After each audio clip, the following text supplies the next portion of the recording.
Bonsoir, mesdames et messieurs, Alexandre Baudouin et François Trépanier qui vous souhaitent la bienvenue à une autre édition de Sport Express.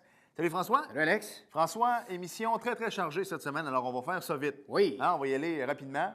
Hendricks Lawler, t'as vu qui gagnant, toi, dans le UFC 171? Moi, j'y allais avec Lawler, Alex. Sais-tu quoi, moi aussi, mais Hendricks, il repart au 5e round. Quand même, tu méfies, Hendricks. Hein? Ouais, on parlait contre GSP qu'il n'y avait rien. Là, il y en avait beaucoup. Non, il y en avait pas mal. Puis moi, ça me fait penser un peu à la conclusion de GSP. Plusieurs personnes avaient vu Lawler la remporter. Puis Hendricks, hein? C'est Hendricks. Non, plusieurs personnes ont vu Lawler remporter. Oui. C'est Hendricks qui a gagné. Voilà. Donc, en tout cas, ça revient bientôt. La semaine prochaine, on n'a pas Mario Duhamel cette semaine, entraîneur adjoint de l'Avalanche du Colorado et ami à moi.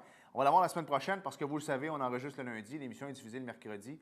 Le match sera joué. Un petit peu occupé, Mario, j'imagine. Pas mal occupé aussi. Le match sera joué, donc lundi prochain, on va avoir l'occasion de lui parler tranquillement. Belle expérience pour lui. Oui, ça va être bien le fun. Et puis, François, je l'ai dit tantôt, émission très chargée. On poursuit l'entrevue que tu as faite avec François Laramé la semaine dernière. Oui, chronique plein air, Alexandre, toujours agréable avec François Laramé. Et Serge Dubord est là, un ami à moi qui vient nous parler d'aviation. Bien le fun, bien palpitant également. Un gars qui a de la jasette. Donne le goût de s'envoyer en l'air, ça. Oui, c'est ça. Exactement, François. Donc, on s'arrête 5 secondes et au retour, la deuxième partie de l'entrevue de François avec François Laramé.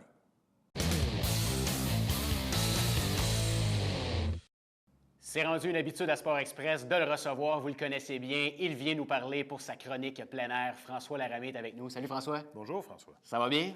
Toujours bien. François, parle-nous. Surtout quand le printemps arrive, ça va encore. Oui, hein, là, on voit que ça commence à fondre un petit peu, mais on a eu de la neige lundi, dimanche. On espère que ça va être un petit peu plus doux parce qu'on aime ça. Un jour, le printemps nous arrivera. François, on parlait de neige. Parle-nous un petit peu de ta saison de ski. Comment ça s'est passé cet hiver? As-tu eu la chance de découvrir plusieurs montagnes au Québec? Pas énormément de montagnes, François. J'ai fait quand même beaucoup de sorties. Je pense que j'ai fait au moins une trentaine de sorties cette année. Je suis allé un petit peu dans les Laurentides. J'ai fait Saint-Sauveur, j'ai fait Tremblant. Ici, dans la région, évidemment, nos montagnes à proximité, Sutton, Bromont, Saint-Bruno également. Je suis allé une fois à Orford. La caractéristique, je te dirais, cette année, c'est que je suis sorti souvent, mais pas longtemps. Tu te rappelles encore, c'est pas si loin l'hiver qu'on a connu. Il faisait froid. Il faisait pas chaud cet hiver. Tu sortais dehors à moins 20, moins 25. Parfois, il faisait beau, mais ça a été une saison relativement difficile. Écoute, si tu regardes le bilan, même s'il n'est pas encore complet au moment où on se parle, le bilan de la saison au niveau des stations ici de la Montérégie, à tout le moins. La semaine dernière, François, j'ai fait...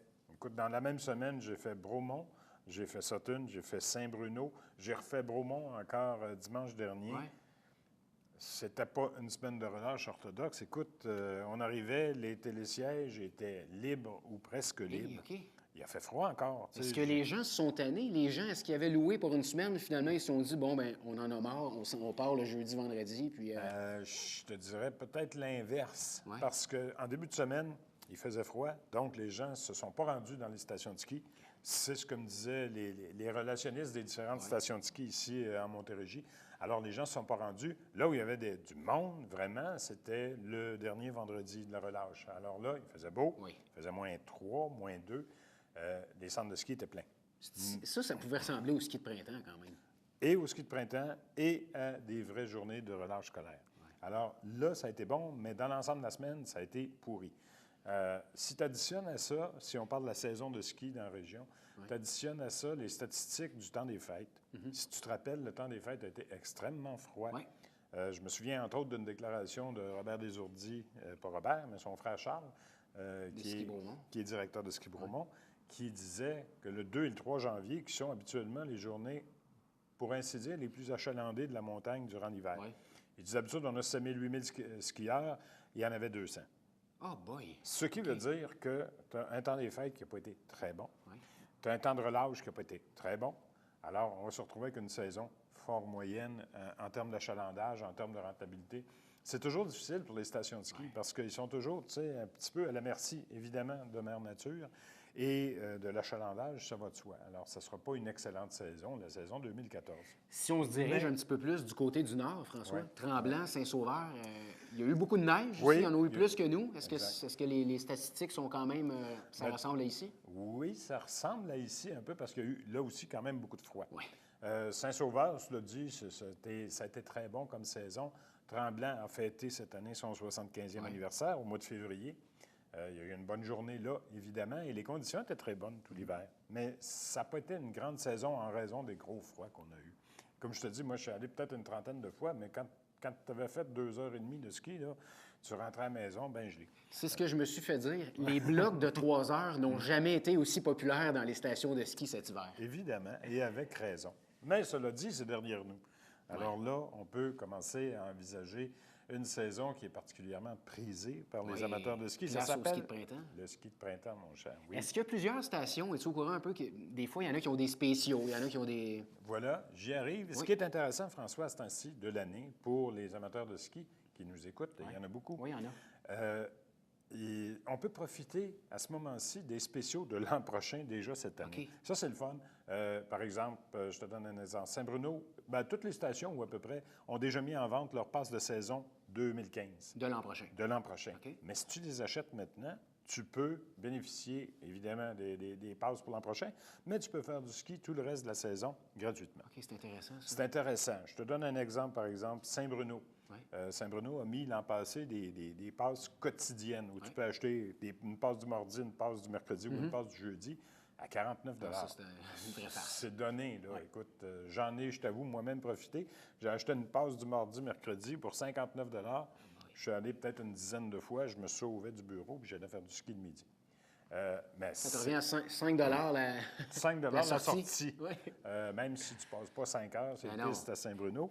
C'est un beau dépanneur, c'est juste à côté. C'est la plus grosse école de ski, on l'a déjà dit. Bien entretenu. Toujours. Du côté, par exemple, de Bromont, tu vois, on a mis aussi en vente des passes presque tout le temps qui appellent, qui sont vraiment là, les plus populaires, me dit-on, en Bromont. C'est 179 $, une passe de saison. Ça te donne accès à la montagne tous les jours, sauf le samedi et le dimanche avant 15 heures. Donc, c'est très avantageux. Et encore là, si tu l'achètes maintenant, tu peux faire du ski tout le reste de la saison. Puis quand tu regardes ça, François, quelqu'un qui va aller skier une journée à Beaumont, tu t'en sors pas en bas de 50-60 $. Pas du tout, c'est ça. Un billet de journée, je pense que c'est 58 $. Dans le fond, quelqu'un va y aller 3 fois là, à ce temps-ci de l'année en achetant sa passe, puis la passe de l'an prochain payée. Complètement. Complètement, c'est très avantageux. Du côté de Sutton aussi, j'ai vérifié, les passes de saison sont aussi disponibles à ce moment-ci. Ce qui est intéressant pour l'an prochain, peut-être, parce que c'est une passe qui va être accessible l'an prochain, on appelle ça la petite passe. OK. À Sutton, si tu connais un peu la montagne, le 1, le 2, c'est-à-dire les télésièges numéro 2, 1 ouest et 1. Donc, c'est toute la partie, si on veut, à droite de la montagne, les pistes un peu plus faciles. On va y mettre l'an prochain une passe spécifique qui va donner accès strictement à ce domaine-là. Et ça coûte 250 $. Parce que les passes à Sutton sont un peu plus chères. Hein? On s'entend. C'est un 800-900 par personne. Alors, c'est un peu plus dispendieux. S'il y en a qui veulent aller s'amuser à Sutton, mais profiter strictement du domaine skiable qui est avec le dénivelé un petit peu moins élevé, bien, c'est possible de le faire pour des coûts. C'est intéressant. Il y a beaucoup de familles qui louent des chalets à Sutton, qui écoutent. C'est un forfait qui est intéressant. Ils ont ces tarifs-là spéciaux. Il y a aussi, pour ceux qui en ont profité, puis j'en connais cette année, il y a des thématiques les mardis, mercredis, jeudis. Tu as la journée des hommes à cravate, je pense que c'est le mardi. Le mercredi, c'est les 50 ans et plus. Et les jeudis, on appelle ça les jeudis des divas. Alors, ces 3 spéciaux-là, tu skis pour 25 $ à Sutton. OK. Alors, si tu te classes dans un des 3, toi, François, ça va être plus la cravate que le 50 ans et plus. Oui. Mais ça viendra. Je ne suis pas encore rendu là. Mais c'est quand même très, très, très avantageux pour Sutton quand on connaît la station, quand on connaît la diversité des pistes. Très reconnu aussi. Complètement, avec ses sous-bois, bien sûr, qui sont réputés un peu partout dans le monde. Encore hier ou avant-hier, je voyais qu'il y avait eu des reportages dans quelques revues américaines sur la qualité de la montagne et ses sous-bois. Alors, Sutton est bien, bien, bien connu et reconnu. Fait que c'est tout ça qui s'en vient, donc, pour les amateurs de ski. Et bien évidemment, le ski de printemps, on en a parlé tantôt. Ça veut dire quoi? Bien, ça veut dire des odeurs de barbecue et de crème à bronzer, de lunettes fumées, de chaises, de soleil. D'un petit breuvage au soleil aussi. Peut-être bien. On ne parlera pas quel genre de breuvage, par contre. Jamais, bien sûr. Une tisane, ça va de soi. Oui, mais oui. Aussi, du fameux gros sel, qui est bien drôle à skier le printemps, qui est difficile aussi, cela dit, mais ça nous donne des conditions franchement agréables, surtout avec l'hiver qu'on vient de connaître. Ça va faire du bien. Un petit peu de répit et un peu de ski de printemps. François, il nous reste 2-3 minutes rapidement. La chasse et la pêche cet hiver, ça ressemblait à quoi? Bien, écoute, il y a encore des possibilités. On est encore quand même au mois de mars. Je pense à des pourvoyeurs, par exemple, dans le coin ici, qui offrent des services de pêche blanche Je pense à Baie-Missisquoi, dans le coin de Phillipsburg, où tu as un pourvoyeur qui peut t'accommoder pour aller percer tes trous, te fournir les brimbales, puis tu peux aller faire de la pêche à la perche chaude, bien sûr, au brochet, à l'achigan et à tout ce qu'on retrouve dans Baie-Missisquoi. Tu as aussi, depuis un an, un pourvoyeur du côté de Montréal, dans le Vieux-Port, qui offre aussi de la pêche blanche. Oui, Alors, je l'ai vu. tu l'as vu? Oui. Bon, ce sont deux possibilités, pas nouvelles dans le cas de Phillipsburg, mais dans le cas du Vieux-Montréal, c'est nouveau. Écoute, je suis allé faire un tour dans le Vieux-Montréal, puis je voulais aller voir un petit peu la clientèle. Beaucoup de touristes, hein? Ben oui, j'imagine. Ben écoute, c'est quand même assez intéressant d'avoir un pourvoyeur en milieu aussi urbain que le port de Montréal, on s'entend. Et on me dit que la qualité de pêche est excellente. C'est un bon coin pour pêcher le doré, entre autres. Alors ça, c'est une possibilité. Maintenant, on est au mois de mars. Dans quelques jours, s'ouvrira aussi la chasse à l'oie blanche. On sait qu'ici, en Montérégie, dans le coin de Saint-Jean-sur-Richelieu, c'est une chasse qui se pratique beaucoup dans les champs. Il y a des pourvoyeurs qui offrent leur service. Je pense à un gars de Richelieu, ici, tout à côté, Philippe Dupuis, qui est un pourvoyeur qui offre des services pour aller à la chasse. Autre phénomène intéressant, toujours dans la région, je pense que c'est le 20 ou le 23 avril, s'ouvre aussi la période de chasse au dindon sauvage. Ça, c'est nouveau dans le coin. Et je t'avoue que j'ai été suivre une formation il y a 2 semaines. Sur le dindon sauvage? Oui, monsieur, parce qu'au Québec, on est distinct. Alors, ça te prend un permis spécial pour chasser le dindon sauvage. Il a fallu que j'aille me taper une journée de cours et de formation ici à l'Association de chasse et pêche de Farnham. Alors, c'est fait, j'ai mon certificat. Alors que le dindon se le tienne pour prochaine étape, chasse au dindon. Chasse au dindon au printemps en Montérégie. Il y en a de plus en plus. Écoute, les régions, par exemple, de Mingford, les régions de Bromont, de Sutton et compagnie. À chaque fin de semaine, on voit du dindon un petit peu partout. Alors, la chasse va être ouverte bientôt. Si jamais il y en a qui n'ont pas encore suivi leur formation, faites une petite recherche sur le site Internet de l'Association des chasses et pêches de Farnham. Il y a plein de gens dynamiques et en plus, il y a des spécialistes de la chasse au dindon qui offrent des services de guide de chasse au dindon. Si vous ne connaissez pas ça, c'est une fun d'être accompagné parce que, écoute, après avoir suivi une formation d'une journée, je peux te dire qu'il y a tout un rituel à suivre pour aller chasser le dindon. Ne chasse pas le dindon qui veut. Formation dindon. Écoute, avec des appos, des appelants, avec des cris spéciaux, il faut que tu colles la corneille avant de coller le dindon. Il faut que tu récoltes des mâles seulement, pas les femelles. En tout cas, je vous recommande la formation. Bien, c'est du sport, puis il faut aussi acquérir une connaissance avant de partir pour aller à la chasse au dindon. Mais ce qui est le fun, c'est qu'ici, dans la région, en Montérégie, il y en a plein. Depuis 5-6 ans, il y a une prolifération des dindons sauvages qui fait que la chasse risque d'être très bonne.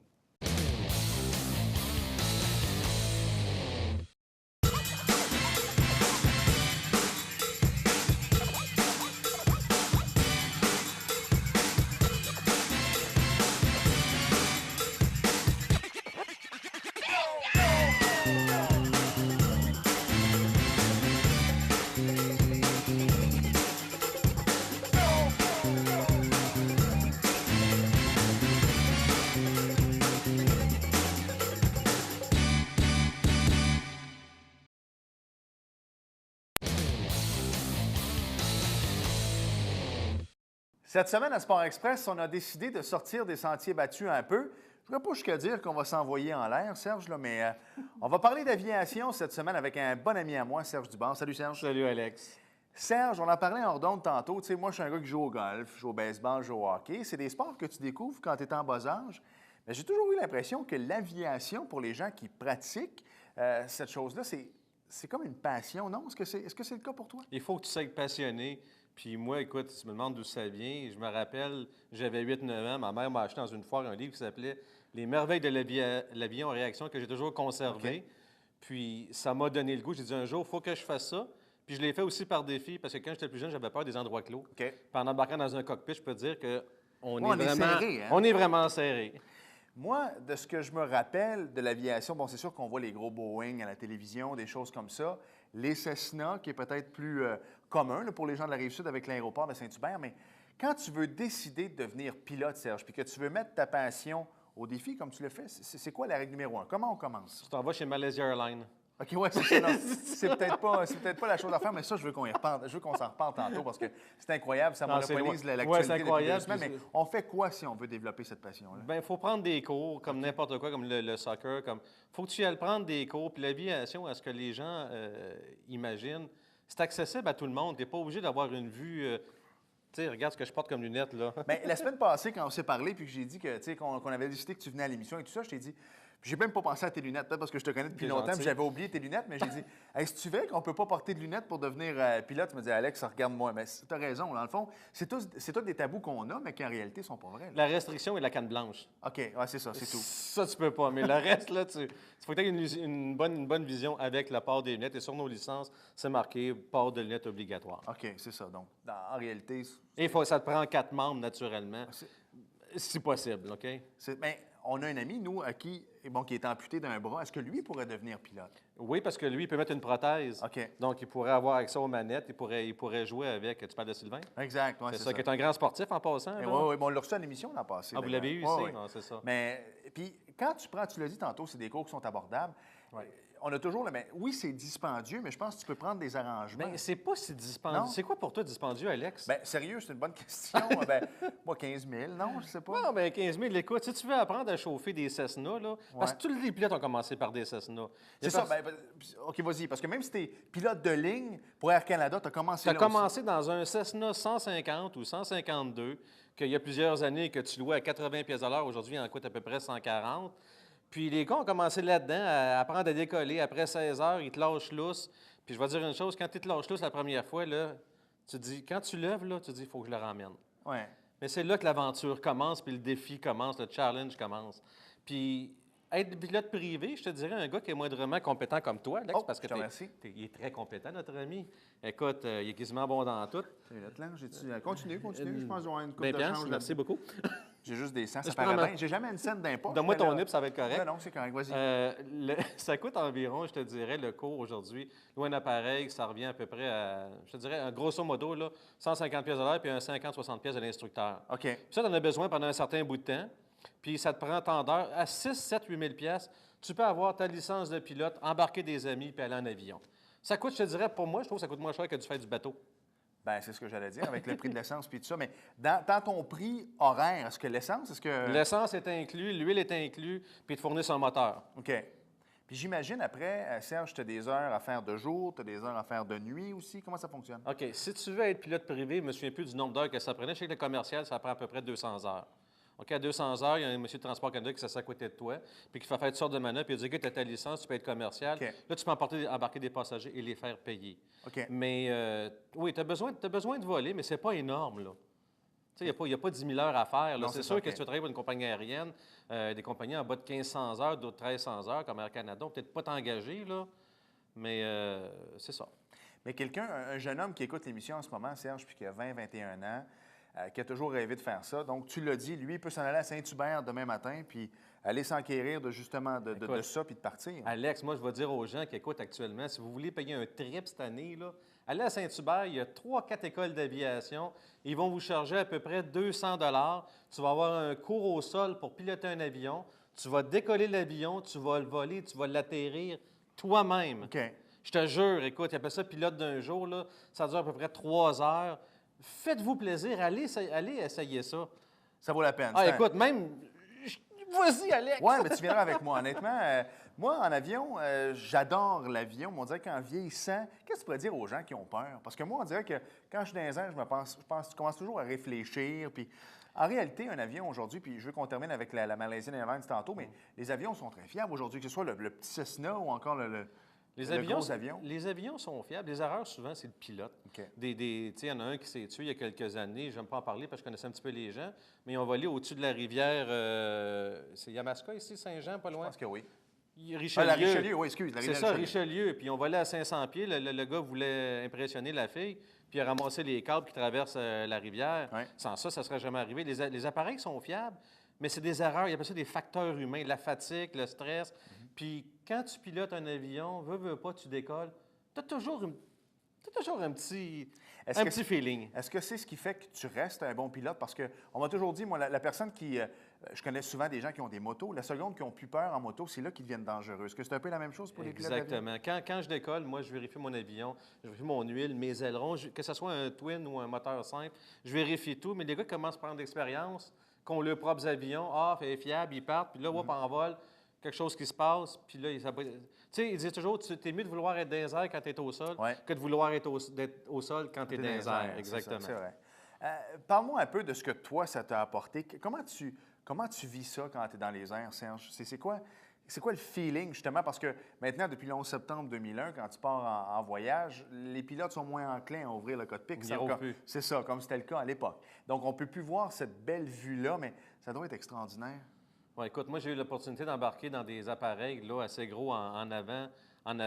Puis, c'est sûr que le soir, là, c'est... Tu sais, tu voles, tu regardes dans le hublot, tu vois Chicago, tu vois Boston. Ouais. En avant, tu vois ça, mais tu vois tous les écrans cathodiques maintenant. C'est plus... On a encore des vieux cadrans en backup, mais c'est tous des nouveaux écrans.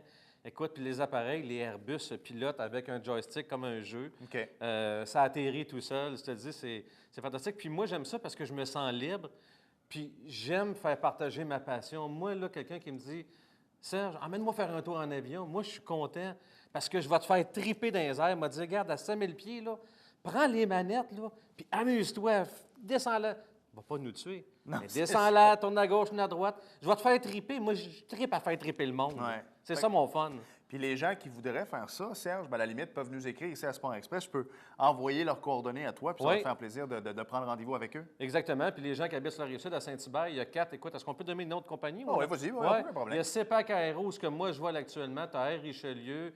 Tu as Cargac, une école à Mascouche aussi. Okay. Tu as une autre école aussi à Saint-Hubert. Tu en as une à Saint-Hyacinthe, qui est André Morin, qui est la première personne avec qui j'ai volé, qui a son école aujourd'hui.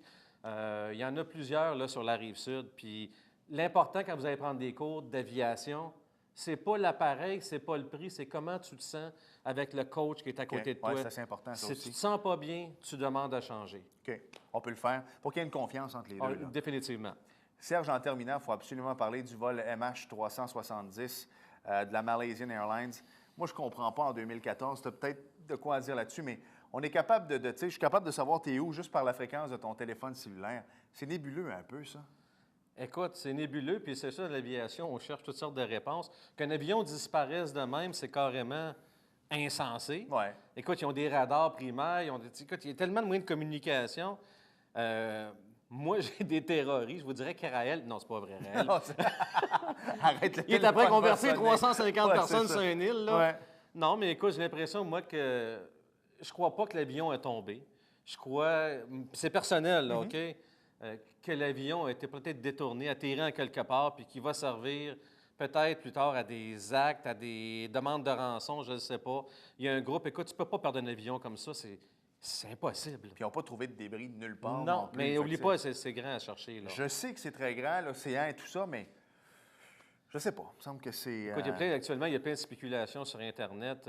Un météorite, un morceau de la station, tu sais, pas des stations spatiales, mais des choses en orbite. Là, il l'aurait vu, l'explosion, il l'aurait décelé. Moi, je suis convaincu que cet avion-là a été détourné, puis qu'il est posé en quelque part, qu'il a échappé au radar, qu'ils ont enlevé les émetteurs là-dedans. Je ne le sais pas, regarde. C'est un mystère. Un jour, on va le savoir. Un jour, on va le savoir, puis j'ai comme l'impression que ça va peut-être être long. En tout cas, on va suivre les... Par contre, Alex, j'aimerais dire aux familles qui sont dans l'attente, écoutez, désespérez pas, mais j'offre mes sympathies à ces gens-là parce que... C'est sûr que ça va se rendre en Malaisie. J'aime ça. Ou bien non, écoute, les Asiatiques ont beaucoup de... C'est ça que j'allais dire. Toi, c'est vrai, tu as des contacts là-dedans. Tu as raison. Serge, à la fin de l'émission, tu ne m'aimeras pas, mais... C'est sûr, je sais ce que tu vas me dire. On va te faire un clin d'œil à toute cette grande communauté asiatique. Je sais que tu es très, très prêt. Hey, merci d'avoir partagé ta passion avec nous. Pour vrai, c'était bien belle fun. Merci de m'avoir invité, Alex. Merci à Serge. tous. Bon vol.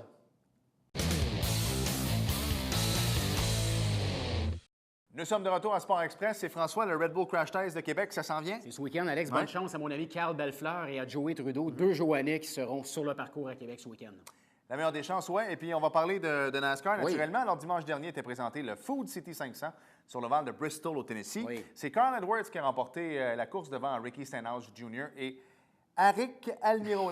C'est nouveau, lui. Hein? Il est bien connu dans sa famille d'Atit, on le connaît pas en tout. Et la prochaine course, ce sera dimanche, le 23 mars. Ça, c'est en fin de semaine. C'est le Autoclub 400 à Fontana, en Californie. Voilà. François, avant de terminer, il faut absolument parler d'une jeune auditrice qui t'a fait un beau bracelet. Oui, Alex, merci à Juliane Léger. J'en veux un, j'en veux un. Oui, je suis jaloux, moi. Juliane, on peut voir sa photo à l'écran en terminant. Merci pour le beau bracelet, Juliane. J'en veux un. Couleur du Canadien, j'en veux un bleu, blanc, rouge. Le message est passé. François, merci à tout le monde d'avoir été là. Puis tu sais que tantôt, dans l'entrevue avec Serge, j'ai dit que j'étais pour faire un petit clin d'œil à ses amis asiatiques. C'était où, ça? C'était à l'ambassade chinoise à Montréal. Ils chantent tellement bien. À la semaine prochaine. Bye-bye.